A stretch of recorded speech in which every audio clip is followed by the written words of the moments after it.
Hello and welcome to this week's episode of the EdTech Podcast, where we are exploring the intersection of education and technology with AI. In today's episode, we're going to dive into the world of AI in education, but not just what tools are out there, but how educators are really using them, with three incredible people, creators, educators, and leaders in this space. Join us today to listen to Chris Loveday, Aaron Patching, and Dan Coomer, who all share their insights and innovations in integrating AI tools to enhance learning experiences, from bespoke AI solutions to interactive learning platforms. Discover today how these pioneers are really shaping the future of education, not just because of the needs of education, but also through their own passion, curiosity, and desire to help people. Tune in and hear what it's all about. We are the EdTech Podcast. Please don't forget to follow, subscribe, and like any episode. Share them with your colleagues. They may find something they hear today really interesting and exciting. I know that I did.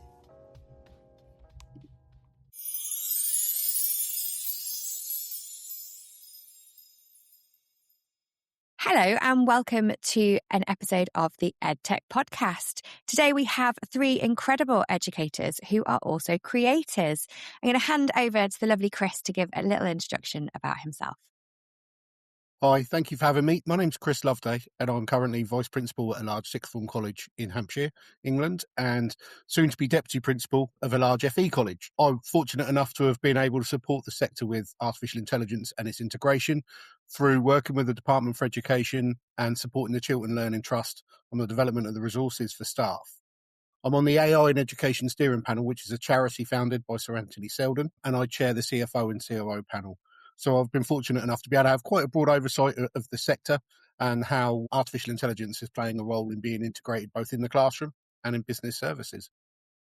That's incredible. You sound like a very busy man, Chris. Yeah, key to a happy marriage is make sure you're always busy. I will write that one down. And Aaron, would you like to give a little introduction to yourself? Yeah, so I'm Aaron Patching. I'm a lead practitioner for digital learning at a single academy. I'm in the Cotswolds, but I'm also an EdTech and AI coach at the moment. So I go around helping and supporting a lot of teachers in different schools, but also a ambassador for Canva as well. And so a lot of what I do sort of leads in around sort of the stack that I believe in and how I can share that with others. Incredible. Thank you so much. And so really, the whole premise of this episode today is all about AI, but actually about being creators of artificial intelligence tools and systems for educators. So Chris, I'd love to hear a little bit about what you've been creating. If you could just share with the audience, what is it you've been doing? Yeah, of course. And I have to come clean here that I'm not an AI expert. I'm far from an AI expert or a tech expert. What I am is somebody that approached problem solving creatively. So we've built about 21 bespoke agents or solutions to meet the needs of the institution.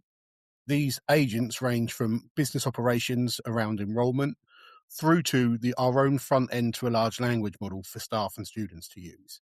And that's probably the one I'll explain the most. So we've built our own LLM, which is powered by an API.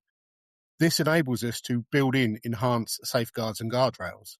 So our large language model won't talk about or respond to questions around pornography, misogyny, terrorism, domestic abuse, violence. It just won't respond. Unlike the commercial large language models, it tracks both input and output. So question asked and answer given. So we're able to record what the LLM has said to the student or the member of staff.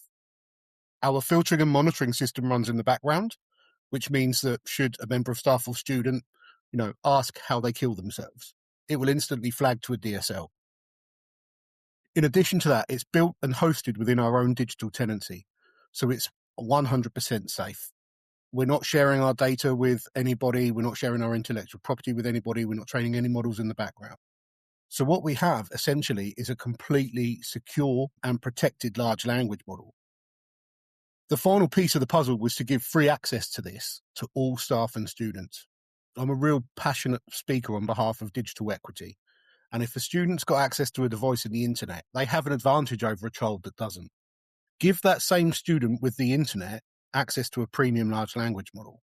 And what they have now is a chasm between the two in terms of technological. So we've rolled out free access to all students. It's basically the API, you pay for the tokens used.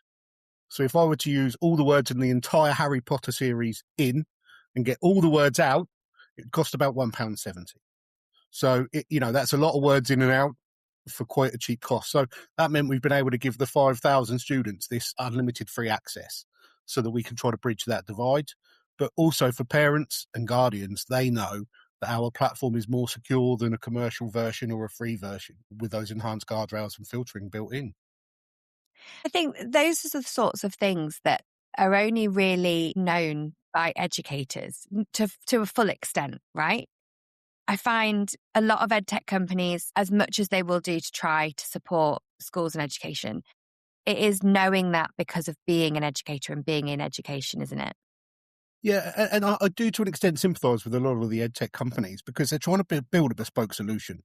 So a bespoke solution, but that's fully accessible to everybody. When we all operate in digital domains, all operate different operating systems, all operate different policies and procedures. So it's very hard to build a universal solution for everyone that's bespoke to their individual needs. So what we've done was to try to solve our own problems in our own context. And that makes it a lot easier. I mean, I couldn't imagine Google trying to record the output for every inquiry to Gemini. Because our small large language model recording the output from our 5,400 users it is a lot more realistic. So that is the challenge when you're trying to navigate between a commercial solution that's a universal solution and a bespoke solution. That's amazing. 28 agents as well. That's an awful lot. Which one did you start with? So Barton AI was one of the first, but the second popular one is Barton Buddy, which is a digital assistant for students. So instead of having access to the internet, the AI API reads from predefined sources of data to be able to answer questions using a range of APIs. So for example, it reads from the MIS system, it reads from the entire Google stack, from our documents, policies, procedures, and also the local bus company's timetable. So a student could ask, what's my next lesson? They get told what it is, and then they say, what homework's due? They find they had homework due, and then they say, I'm not going to that lesson. What time's my next bus? And they can go home. I don't advocate that, but that's the type of example usage.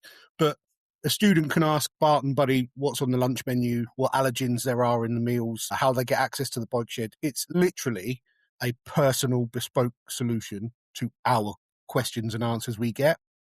The key of it is we've been able to give it some health and well-being support documents as well. So one practical example that we found was a student told Barton Buddy that they were feeling anxious, and Barton Buddy responded in a sympathetic tone saying, sorry to hear that, we all feel anxious at some point. Here are some internal solutions at this college. Here are some online resources. Here are some practical things you can do. But if you really need support now, here are some external agencies you can contact. What we found through tracking usage is that the vast majority of engagements are coming in evenings and weekends. So they're accessing the services when our services are no longer available, which means it's just an extension to them, not a replacement of. It was never meant to replace our services. That's really nice to know that actually there are still humans in the loop. I mean, you've already mentioned that, it directly goes back to DSL if it's something that's of concern, but also they have that access to be able to access it, as you say, when your staff are not in or on premises or when the students are at home. And that really opens doors to understanding students and their usage as well a little bit more, maybe their needs and maybe some potentially even unflagged safeguarding risks. Absolutely. Look, I think we all make assumptions that young people will access multiple systems by logging in and out, that they'll ask the question when it's convenient to the institution having the answer and they have the question themselves. And we fool ourselves that this is true. We know students don't log into multiple systems. They don't. They just ignore the ones that are the least priority to them. They don't go and look for information. They want to ask somebody, and they only want to ask when the question's relevant, not when they're being told they should ask it. So what we were able to do essentially was give access in that way. Students can ask, how do I make a careers appointment at 1 o'clock on a Saturday morning, if that's what they want to ask at 1 o'clock on a Saturday morning. That's made accessibility and accessible information was always the goal we were trying to solve. It's made it more accessible to all students. Yeah, absolutely. And like you say, accessible information, because they're not going to trawl through the website. They're not going to look back through the student handbook. They just need it there and then, right? Absolutely. I mean, the amount of things we don't tell them, apparently. I stand there as a tutor and present our pastoral curriculum, and then 2 weeks later we'll get someone say, you haven't told us about applying to uni. We did a 2-hour session on it last week. So yeah, they don't. That's just classic teenager, right?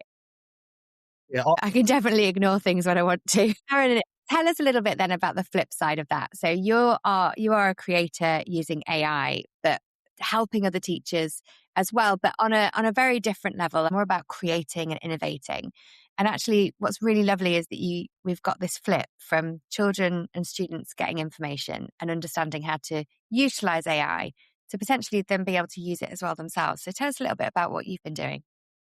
Yeah, it's exactly that. I think it's on a much smaller scale to what Chris has started. I think a couple of years ago, it was all about those large language models and chatbots.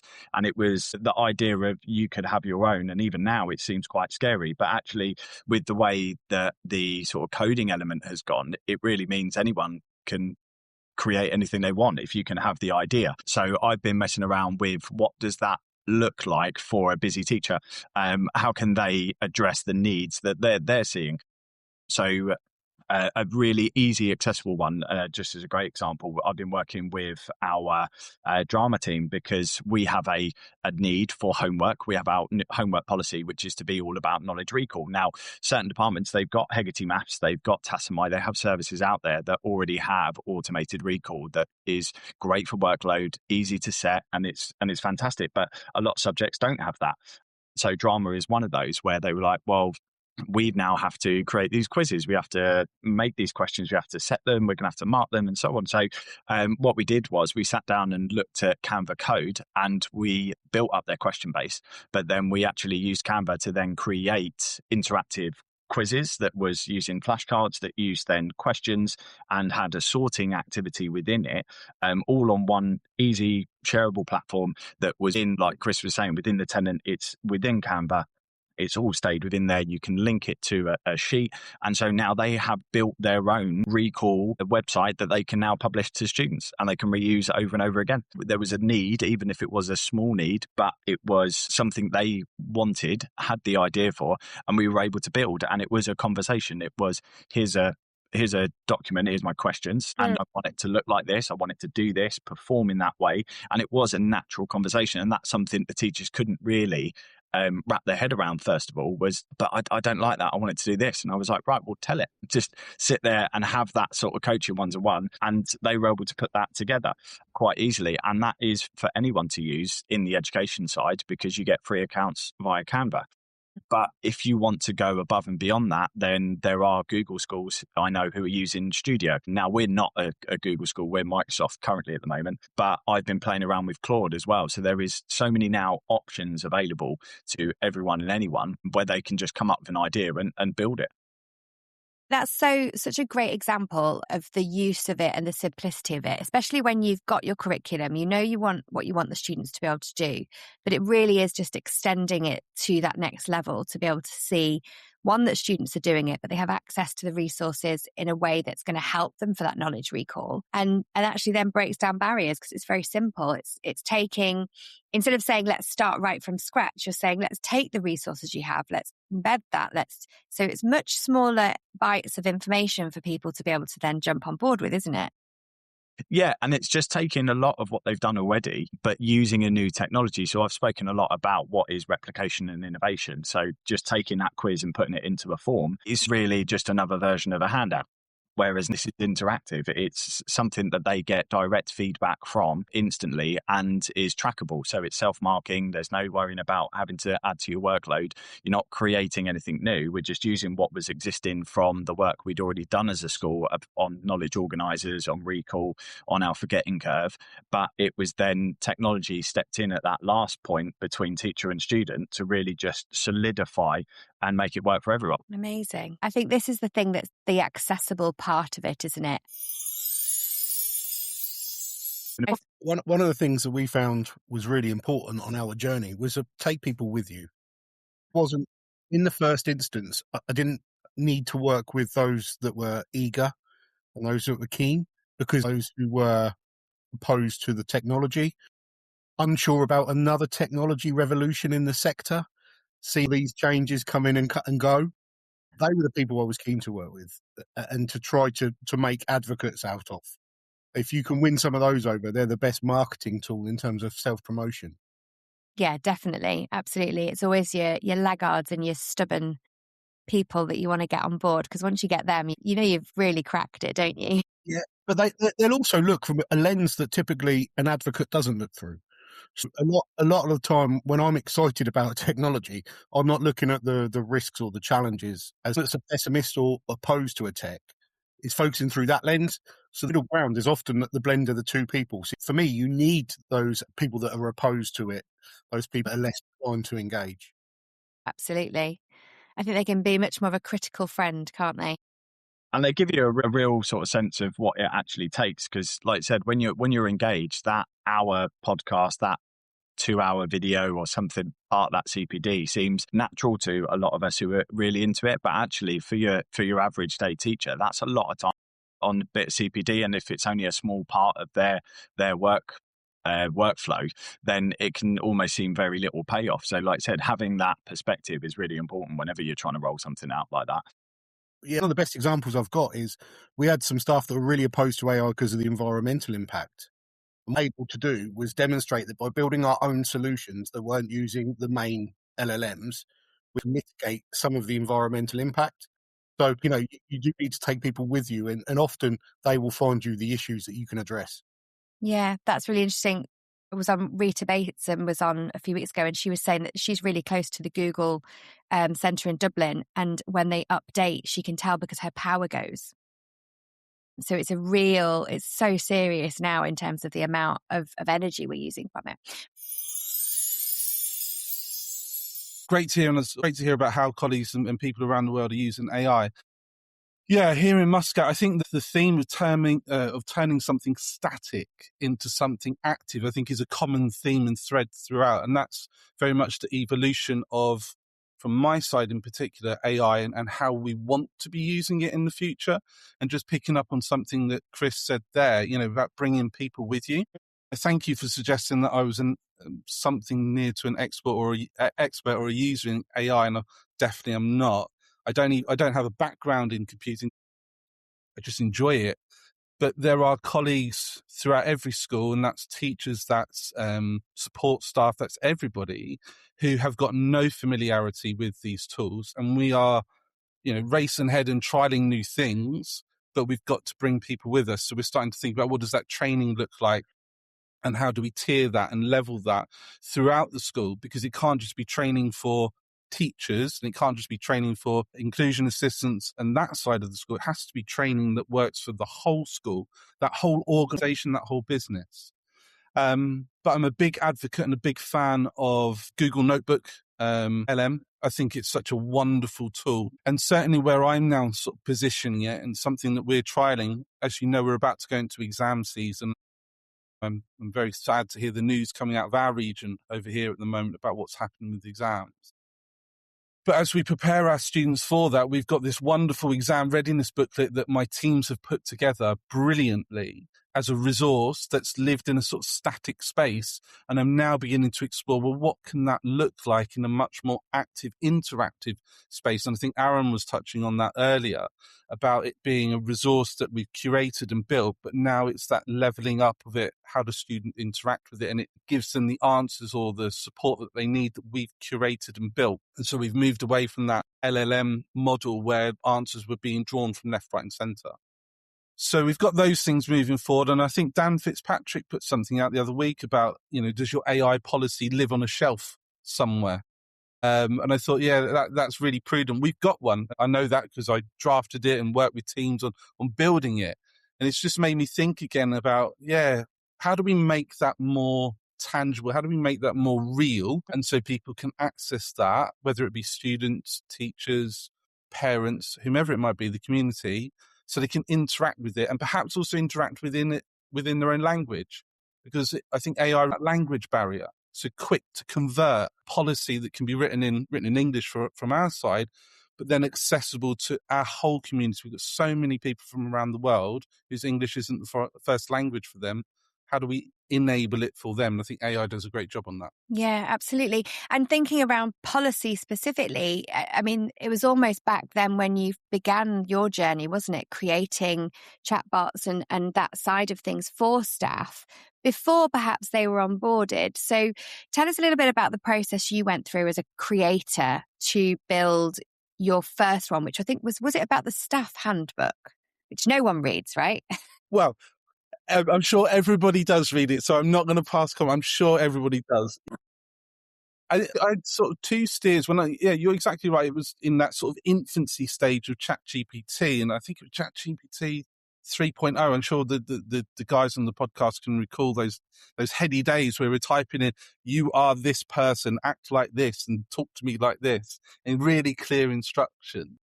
And then this facility came out that if you paid for it, you could create these chatbots that could give you specific focus. So I started to build those as I was building the timetable at British School Muscat, because I needed something to distract myself. And it was, well, what would be the purpose of it? And again, it's that interactive nature of, can I ask questions of a static bit of information? And so the process really was, I think it was activity, it was curiosity, it was if we can. The first was the staff handbook. So what was our source material? How do we know that that was right? How do we upload it? And then it was the testing side of it. So you test it with small groups of people. Does it give the answers you want? And I remember it kept giving these most random answers about uniform that we do not have at all. And I was like, where are you pulling this from? And that was the issue. Where is it coming from? So you had to really go back and forth with it. But I think my most sort of successful and pertinent one that I built and tested was the one on options. Because options for parents who don't come from a British education system is the most weird thing in the world. So what do you mean we can just choose stuff? What does that mean? And so, and then when in the layers, well, we've got BTEC, you've got GCSE, you've got IGCSE, and then all these permutations. And you can imagine parents and students going, what? And so having built, again, the static documents, those documents that are outward facing for options, it was, can we take those, put them into a chatbot and get it to act in a way that is supportive and feedback? And I tested it on the options night. And then before that, obviously, I'd sort of inquired and said, look, am I allowed to do this? And we caveat it with, chatbots can give false results. So we've sort of given that layer of, trust the document, but the chatbot can offer you interaction. The overwhelming feedback from the parents and the students was really positive, and they really liked the fact that they could inquire with it. I think the next stage of that is making it part of your culture. And I think that's the next stage, the next evolution of how we use tools, that they're not just bolt-ons, they're part of the culture, and they're the first source of truth. And that's kind of why I like Notebook LM, because I feel like there's a better level of control in it. I don't know how the other guys feel about that. Interesting. Throw it out there. No, I think it's exactly that. It's that having it as that hub and that go-to that people know to go in and use. And it comes down to, like I said, that level of training and comfortability with it, because it seems almost intuitive for the sort of initiated to ask those questions and to go, well, actually, I can't quite remember what is our behavior policy on this scenario. And like well trained, it can sort of pull that out. Whereas again, if you're not, and you're an older teacher who's been teaching for quite a long time, a lot of that knowledge is sort of ingrained in you, especially if you're at a school where you've already done things. So my school, as an example, the average service time is from about 12, 13 years. So things have been ingrained for a very long time. So having something like that, so why do I need it? I know that already. Why should I start to put my resources on Teams? We have a local shared network. Why would I use that? So you have to sort of show those benefits and, like I said, create that as that sort of hub and that go-to in a new style of working for what you want to achieve sometimes. Yeah, that makes so much sense, doesn't it? The purpose of it. And I think that's where it really matters. I want to come to why do we create? So Aaron, this is your job. Like your role is literally like innovation, creativity. So I feel like, this maybe comes more naturally, but I think the question really is, to all of you, why did you become creators of AI? What was the pull, and how do we? Not everyone needs to be a creator, but how did you get? What was the first steps towards that? How do you kind of excite others to maybe be creators as well? Because they'll see things from different perspectives and come up with different innovations, right? Absolutely. And I think for me, it comes naturally being a DT teacher. I am a problem solver. I like to point things out and find the issues with things. Or actually, I've always said it, I'm a lazy person. And I think a lazy person will always find a better way. As long as you're okay with that, that's great, because you're like, oh, I don't want to do that. That's a lot of work. Surely there's an easier way. And even that is a good attitude to have if you act on it. So I like to share that and point out what those problems are and get other people to tell me what their problems are. And so we can work together on a solution for it. So again, I've sort of come on this pod to show that much smaller scale of what's your individual problem. So our parents' evening regularly, all the time, we've got 7, 8, 9, 10s, 11s have a second one. And every single night we get parents coming in. Where am I? What am I doing? Where's this room? How do I find the teacher? And so on. So with Claude, I was able to chuck in our map, our list of teachers, where they are, and I made a interactive, like shopping center style on our interactive board where they can click a parent name and it does the map, it does the line through the map and shows them what room they're in and so on. And it was like such a little thing, but it made such a difference. As in, people were on time, it flowed better, nicer, staff were able to sort of keep to their times, parents go back to the board instead of sort of having to look and figure out this sort of odd map and where they needed to go. But it was a problem that took me, I want to say 40 minutes with Claude back and forth. I want to say Incredible. 9 iterations. Yeah, and it was then exported as a HTML. So again, talking about sort of data security, there are safe, easy ways to do this. So at the moment, I'm only really messing around with things that don't require data, require GDPR, that are nice and easy and simple, that are little individual problems for people. And I think that's the hook, is when you can realize that thing that people have always come up with, oh, I'm going to make £1 million off of this. God, I want to do that. Now you can, and you just need someone to chat and talk with in your natural language, and it will build that and make it for you, and you can build up to those larger projects. So that's what we're doing at the moment, is we're going to work on our data, and it's going to be a assessment and a pastoral system for the entire school. Nice. We hold so much useful data on our students, but it's on a shared Excel that crashes, and we've had it into 5 or 6, and that's just no good anymore. And it really works for our school and our strategy and where we want to go and how we can identify and intervene. But now we just need a platform that's going to work for us, and we can do that. So that's my hook for people. And I think once they see that in action, because she's the best one. Like I said, she's my litmus test. I babe, look at this, and she's like, I do, yeah. All right, fine. You made another thing. Well done, Aaron. But like I said, if I can excite her with it, because she's a primary teacher, then I know I'm on that right track, and you can get them hooked, because all of a sudden they can see, right, I do that myself. And that's sort of usually that moment that sparks that creativity for them. Yeah, amazing. And I've been in those situations of those kinds of evenings, and they are hectic. So that sounds like something that I think people might be reaching out to you for as well. Sorry, Chris. My story isn't quite as beautiful as Aaron's story. I was just given it as a project. AI was given to me as a project, and I was asked to explore it. And instead of focusing through the teaching and learning lens, I thought everybody would be doing that. I looked through the business operational lens, which is my speciality and my area of expertise. And I started with, what problem am I trying to solve? And I always go back to that. I do calls at the moment with schools and colleges around the country who say, we want to explore adoption of AI. And I always ask the same question: what problem are you trying to solve? So we started, and the journey for me was, I had to learn about this new technology, which I came from a position of being a bit of a skeptic. And then I was able to explore it, see its value and utilization in education. And I think, if I'm honest, the sector's biggest challenge is admin. That's teacher admin or support staff admin. That's the biggest challenge. So I saw artificial intelligence offering a real solution to one of the biggest challenges. So that's marking is admin, lesson planning is admin, all the way through to data entry or data analysis. So I just focused on trying to resolve issues that I knew were prevalent in my institution and possibly common across the sector. Yeah. And I think that is the vital crux of it, isn't it? Teachers are overloaded with administrative work, which stops them from potentially being more present and more active in the classroom. So if we can reduce those burdens with the use of artificial intelligence, then that also is a reason for people to take note and to want to be more open with the idea of using AI if they're potentially still sitting on a fence with it. Aaron, you've mentioned things like GDPR and there are obviously different regulations globally. And we have to be probably even more careful within education because of those.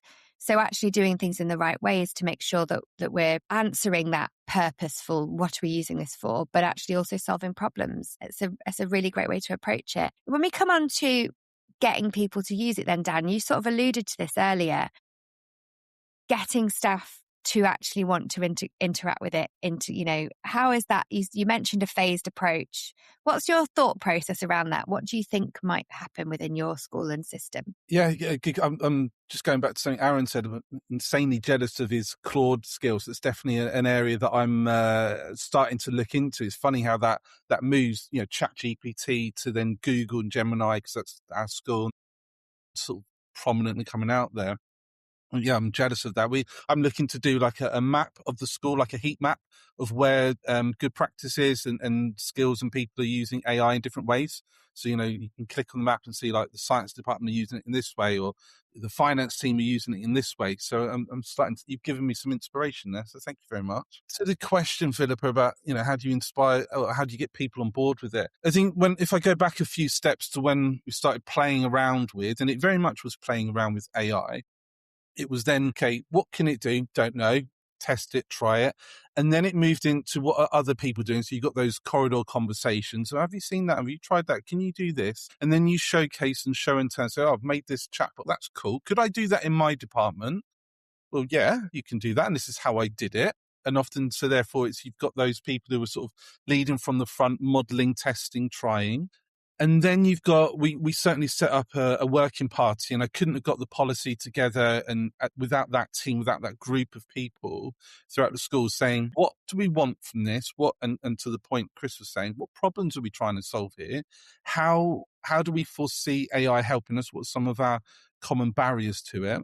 And so a working party helps, because then you've got people dotted throughout your organization to drive it forward. Then it's about providing platforms and showcasing how and where people are using it. So we might have showcased, or I showcased and others showcased in sort of teacher-led events at certain points throughout the year. It's putting it into our internal communications about how these tools can use. It's putting it into our inset week. And so it's a mechanism. So if you can show people how to save time, and again, we're talking about admin aspects here. As a teacher myself, one of the things I struggled with was writing like my goals for the TID as my goal for the year. I just couldn't find the words to frame it how I wanted it and spend ages on it. And so then I built a chatbot that helped from our school development plan. So it's built around the plan. And so I showcased that in Inset Week and said to colleagues, you can ask questions of it, tell it your goals, tell it what you want. And we did it live, and we did it in that moment. And it worked well, and people were able to come away from that and say, let me trial it, because they could see how it's about making it easy. And I think, to the point that Aaron and Chris were saying, I'm the same. Like, I did these things. How can I make things easier for us so we can focus on what's really important? And what's really important is being present and with the students and supporting them, not being tied down by layers and layers of paperwork. And next iterate be that tiered approach to training. So even before we get to that point, it's got to be an audit of what do you know, what do you want to know, and how do you foresee this helping you? So that's our next iteration: audit, question, ask, and then what layers of training can we offer? Because in this forum, the four of us here will look at a very different level of training needed to those who are hands off, I don't know what AI is. So that making that accessible and not overwhelming will be our next stage along. Amazing. Chris, how have your students been introduced to this chatbot world of AI, your Barton buddy? How was that kind of rolled out, and how have the students and I guess parents found it? So much like Dan was speaking about, in the first iterations of everything, it was red teamed, so comprehensively tested by groups of staff and students. Now, I didn't just want the academic students who will ask the appropriate questions. I wanted some of the more colourful students that would ask the more inappropriate questions, the ones that if Bart and Buddy answered, we might end up on the front of the Daily Mail. I wanted some of those questions. And, I was able to be my 13-year-old self again and ask all the inappropriate things I would have asked. So everything was red teamed, so we knew it was safe before it was rolled out. And that was Sandbox site, which is not a live domain. Once we were comfortable it was safe, we iterated. So we rolled out to first years in the first instance and then scaled to all college. But one of the things we've had to do with our young people is, and I feel we all have an obligation to do this, is to educate. This technology has appeared in the lives of these youngsters through the likes of Meta AI, Snap AI, not to mention ChatGPT and Gemini, where it's clearly what it is. And young people aren't aware that the inbuilt bias, the benefits and risks of hallucination, the impact on the environment. So we have taught all 5,000 students have gone through a program of AI literacy, essentially. So whether they want to use it or not, they should understand what this technology is, how it works. And what was really evident from delivering that is young people aren't clear. So I've had some real examples. The first one, when I explained that AI has been around since like 1940, one of my students, who is high achieving academic student, went, I didn't think mobile phones were around then. That's the first example that they're not truly clued on to the fact that AI is not just in your phone. And I sat through a presentation on Bart and Buddy where the student basically told me it was the worst large language model they'd ever used, only for me to explain it's because it's an agent, not a large language model. It doesn't have access to the internet.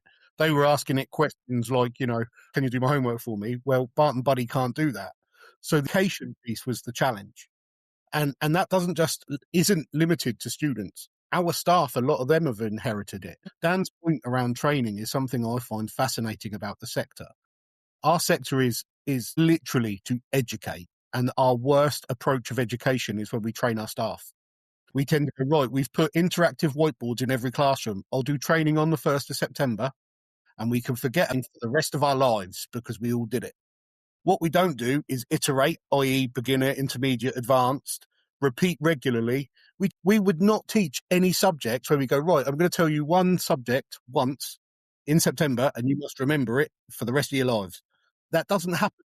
That's how we deliver staff CPD. For us, it was around regular, consistent training for staff and students that covers the essentials. And look, I've got to be honest, we had a small movement of students who were opposed to our AI sort of exploration, and we met with them. And it was really fascinating. I mean, look, it's what you want. Young people that were articulate, light, friendly, but opposed to. And when I met with them, I think they thought I was one of the tech bros. I think they thought I was Elon Musk, explaining I'm not killing the planet personally. And when we went through it, they were opposed to AI, not our use of it.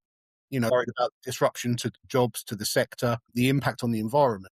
So way communication is the other thing that's essential. When you're going to open up these channels, these technology routes, you need to make sure, firstly, there's an alternative for those who don't want it.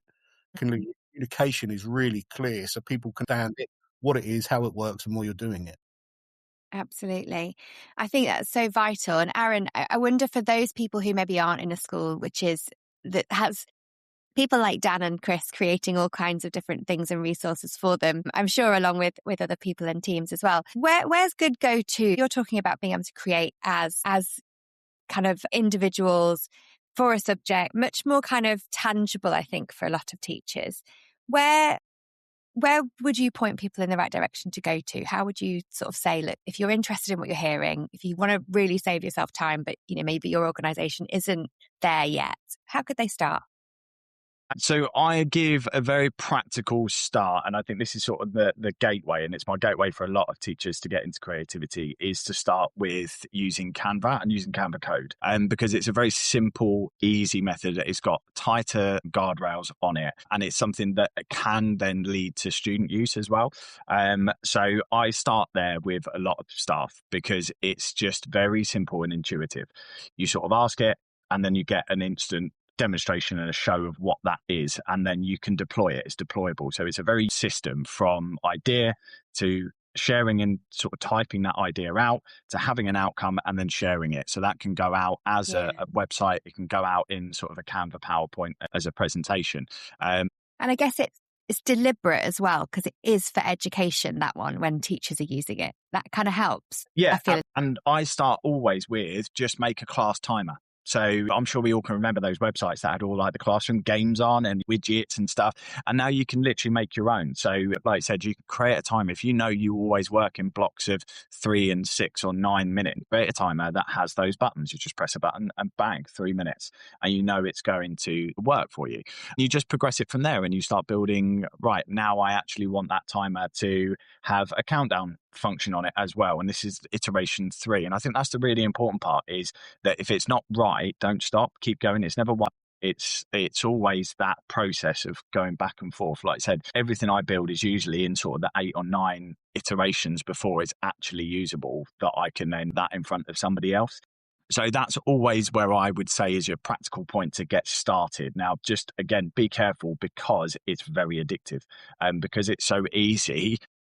Like, I'll make this and I'll make that, and you want to do this, and before you know it, you've spent hours that sort of building these tools, and you can fall down a little bit of a rabbit hole as well. So I did a conference me and Chris spoke at very recently. I put up on the board a really nice sort of like example of this. As the people were coming into the room, they would tap on the interactive board their level of comfortability with Canva. So it would come in, no, yes, expert, and so on.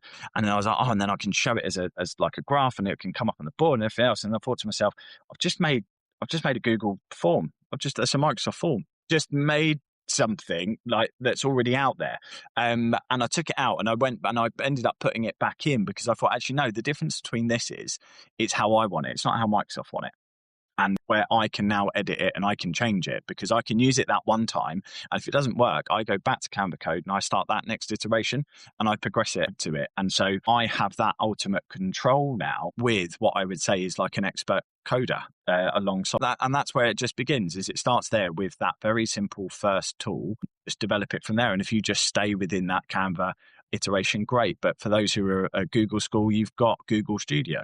So that is more powerful, more advanced. You can work from there. And if you're a school using ChatGPT and you've got an enterprise account, there's Codex, for instance. If you've got Claude, there's Claude Code and so on. But the big thing is the safety element of anything you deploy. And that's why I always say Canva, because it's already in a tenant. It's already got safeguards on and guardrails. So it's a nice little sandbox to sort of play in whilst you're learning. I love that. I'm getting excited when you were talking about that, because I was thinking in my head when I was in a classroom, you make those things because you know your children, your students, and those people coming into your room are going to love it. And you want to, that's the thing you want to be doing. You want to be creating content that excites you, because it's going to make it a really engaging lesson. And even, that idea of it being, it's an interactive thing as students walk into your room to tap and tell them where they feel or whatever it happens to be. It brings them in, it draws them towards that learning immediately. And really that's kind of what a lot of these platforms are doing now, is saying we don't have to, have chalk and talk. We can really engage students in so many different ways with the use of this.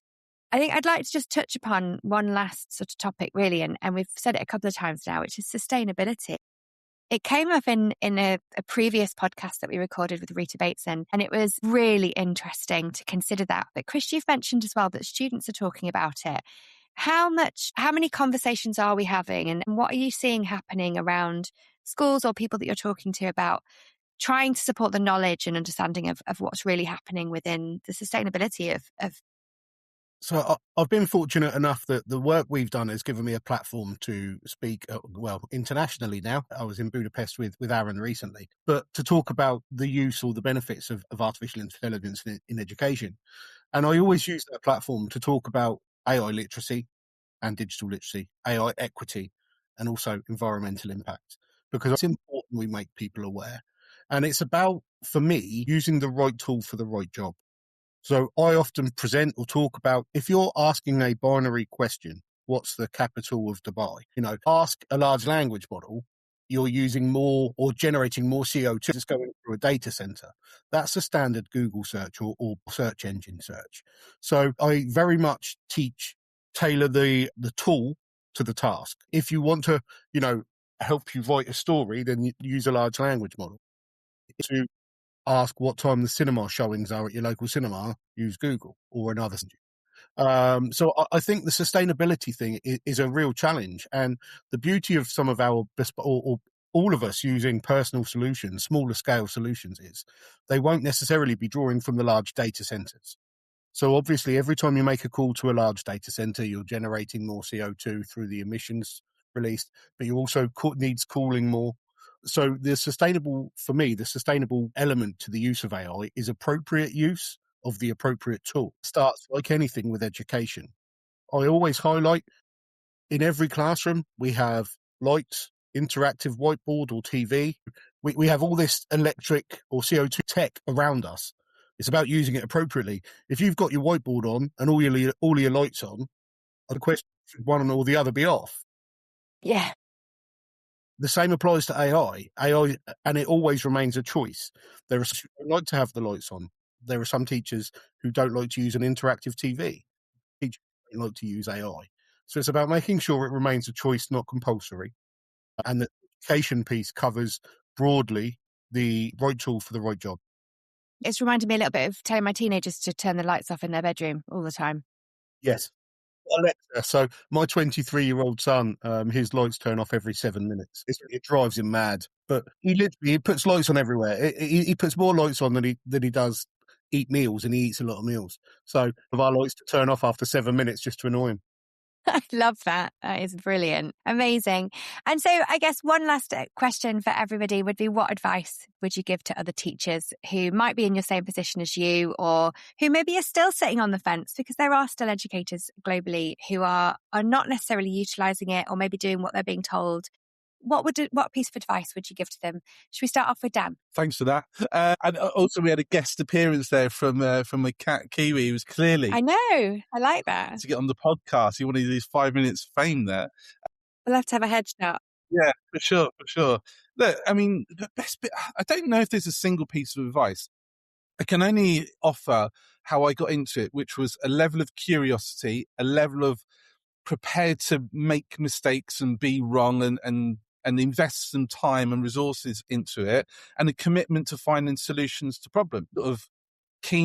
I like the Amazon model, like a 3-click philosophy to get things bought and done. And just that idea of keeping things simple is something that I advocate for whatever I'm trying to do. And that includes how AI can help. And I would also express that from my perspective, AI is very much here to enhance what we do, not replace who we are. There is, in my opinion, we're just coming off the back of some online learning, and I know in the UAE that's even more prevalent right now. There is no replacement for that classroom environment, for that interaction with that teacher, for that interaction with somebody with genuine passion and love for their subject and knowledge. But I do think AI has a role within schools to make us more efficient, to make us and allow us to explore different perspectives and avenues. So be prepared to play, be prepared to make mistakes. If there is somebody driving it forward in your school, get to know them well. And if there isn't somebody, become that somebody. And just have fun with it, because this is not going to go away. This is very much part of industry, business, and our future as a humanity. It's part of it. So yes, have fun. Aaron.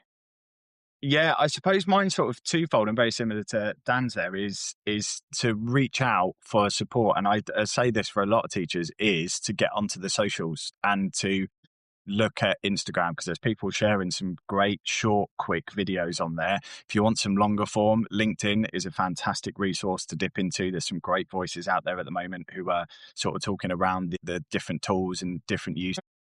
So just reaching out and looking for those short, sharp CPD moments that are going to give you and spark those ideas. And then once you get going, my second piece is to then work with your problems, is to not get sort of sucked into the features and the latest updates and try and force it that way, but is to look at what are the things that you're struggling with day to day and how AI fit and slot in with that? And like I said, it's a lot of teachers I speak to, it's sort of egg and chicken, because they don't know, do I need the tool? I can't fix the problem if I don't know what it is, and so forth. And that's where, like I said, investment in just looking at what's out there, what can be done, and then applying that to your situation, whether it is you've got knowledge organizers to make. That's where Google can make fantastic infographics really, really quickly.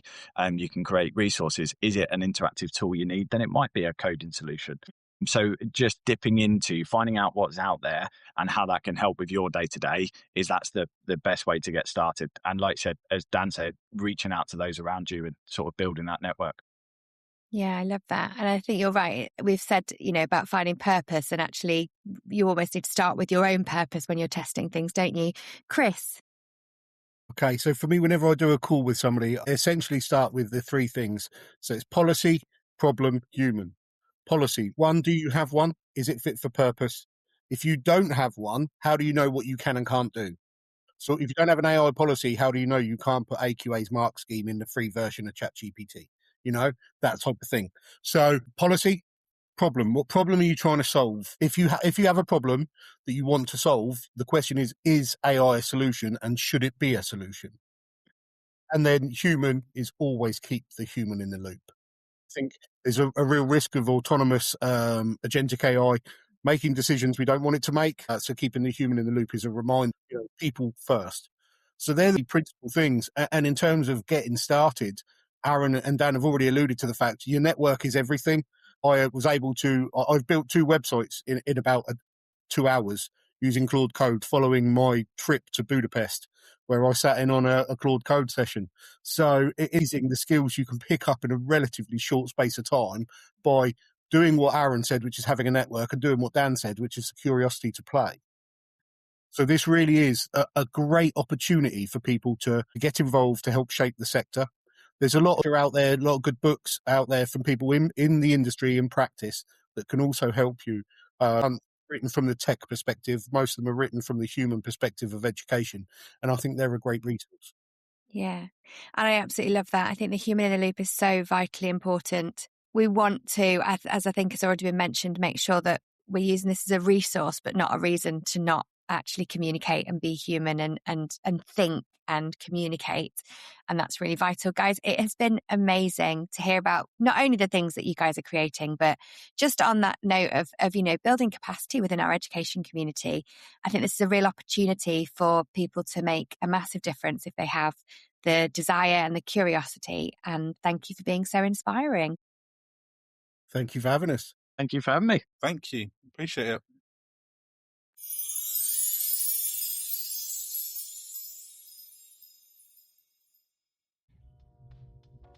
What an incredible episode. Those 3 really inspire me, not only as an educator to create, to really utilize the tools that are out there now to enhance things that, classically we have been educating children on for decades, but also to really change the way that we share and distribute information, the way in which we interact and critically share information that is important, impactful, and part of our jobs.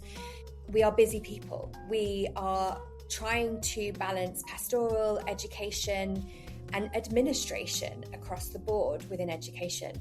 And some of these elements that Chris and Dan are talking about for an infrastructure side of things are just vital to the future of unburdening and de-stressing the load that teachers and leaders have on themselves.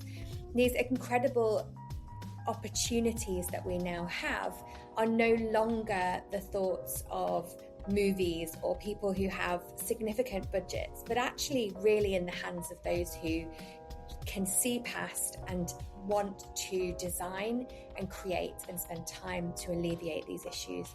And I think the strength is within that. And listening to Aaron, who I was lucky enough to meet also in Bucharest 2 years ago, his passion for supporting and helping educators globally is just phenomenal.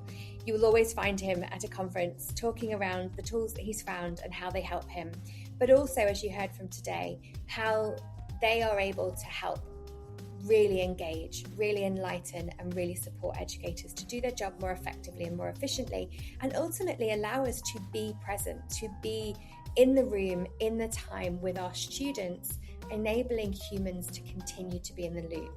AI technology is not about driving us away from education. It's not about replacing a teacher. It's about us being there front and centre, supporting every learner, every educator. And it's opportunities like this that are just going to be incredible for the future of education. If you want to find out any more from Dan, from Chris, or from Aaron about what they're doing, how they're helping, or maybe even some of these really creative innovations, which really some of them sound so simple, but I know we're all thinking, how on earth did he do it, creating a map for the parents' evening? But those sorts of resources are going to be things that are vital to transformation. So I really thank you for listening today on this enlightening journey into AI in education. We hope you found inspiration in the stories and solutions that have been shared by them. And remember that innovation is key to curiosity and collaboration. It's about humans in the loop. We need to learn and understand. We don't need it to take over. So stay tuned for more episodes where we continue to explore the transformative power of technology in education. Until next time, keep learning and keep innovating. We are the EdTech Podcast. I've been Philippa Wraithmell. Please like, subscribe, and share this episode with anyone who you think might find it interesting.